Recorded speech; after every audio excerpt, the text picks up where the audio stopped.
Hey everyone, welcome back to the channel. Today, we're diving into a topic that's confusing a lot of people. What's the real difference between spatial audio and Dolby Atmos? And when does it actually matter? You've probably seen the labels, maybe on your iPhone settings, on your soundbar box, or in your streaming app. Maybe you turned on spatial audio once and thought, cool, I guess. Or maybe you switched to Dolby Atmos expecting a cinematic revolution, but your music just sounded off. You're not alone. For the next hour, we're going deep into what these technologies are, what they aren't, and what people actually experience when they use them. Let's rewind. For most of audio history, we've been listening in two channels, stereo, left and right. It works great for music and movies. But as our devices got smarter, so did the idea of space in sound. That's where spatial audio comes in.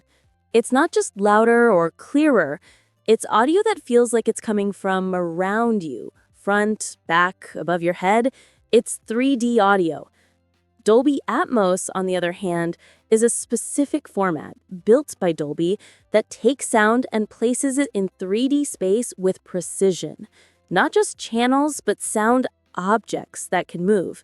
So yes, spatial audio is the experience. Dolby Atmos is one way to create that experience. But here's the catch. Just because you enable one of these features doesn't mean you're actually getting the real thing. Let's bust some myths. First, a lot of people assume that if they turn on spatial audio in their phone or laptop settings, all their content suddenly becomes immersive. Not true. Unless the content is mixed in spatial format like Dolby Atmos music or surround mixes, the spatial effect is being faked. That's called upmixing.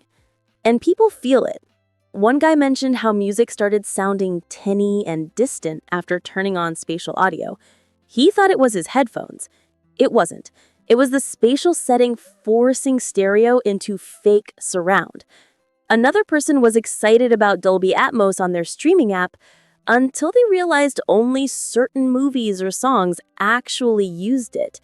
The rest, regular stereo, pretending to be fancy. Music is where things get really divided. Some people love Dolby Atmos music. They describe feeling like they're inside the song. Vocals floating dead center, instruments circling around. If the mix is done right, it's breathtaking. But that's a big if. Others say spatial mixes feel weird. The bass shifts, the vocals get buried. One listener said, "It felt like someone took my favorite song and drug it through a tunnel." And the truth is, not all music is meant for spatial. Classic albums mixed in stereo, forcing them into Atmos can ruin the intention. It's like colorizing a black and white film. Sometimes beautiful, sometimes blasphemy. So here's the tip. If the music was made in Atmos, try it. If not, don't assume spatial audio will magically improve it. Now, for movies and games, totally different story. This is where Dolby Atmos shines. Explosions above you, dialogue placed perfectly in the center, footsteps behind you. It's cinematic, immersive, visceral.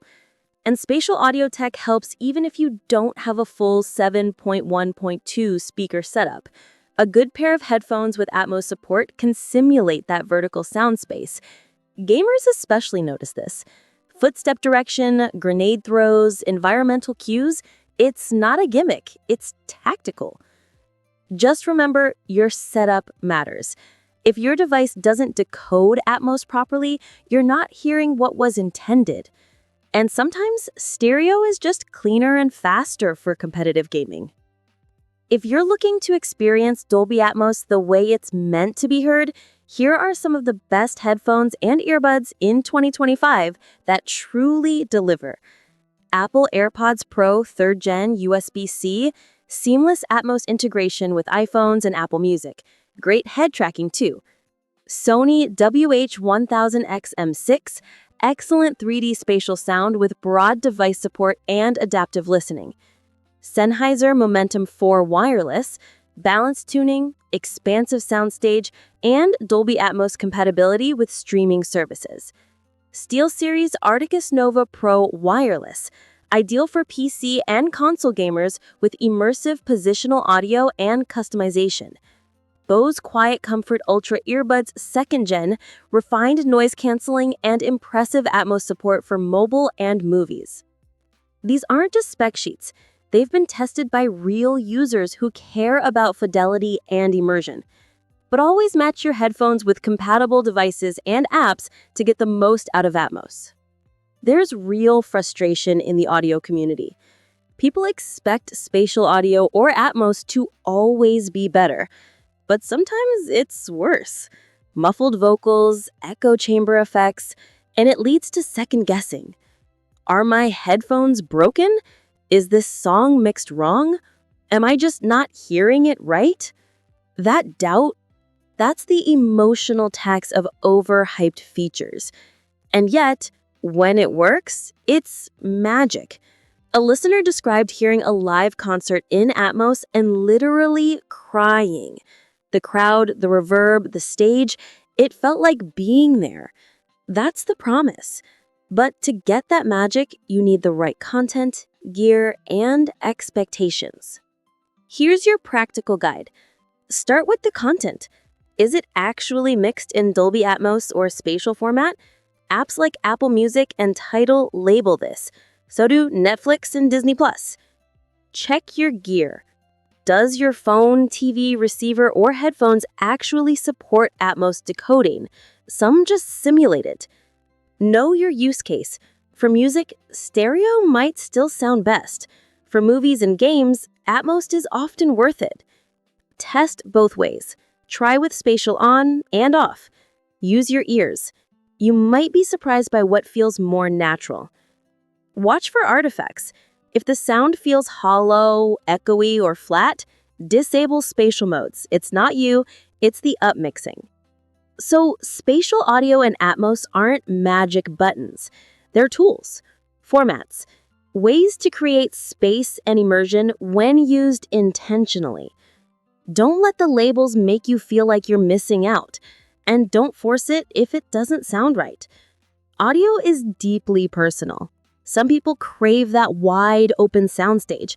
Others want raw, close-up stereo, intimacy, and both are valid.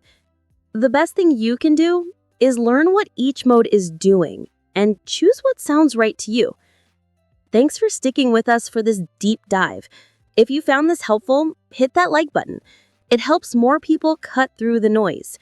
And if you want more grounded, honest takes on tech and audio, subscribe. We're building a community of listeners who care about what they hear, not just what's trending. Let us know in the comments, what's your experience with spatial audio or Atmos? What blew you away? What left you confused? Until next time, keep listening and trust your ears.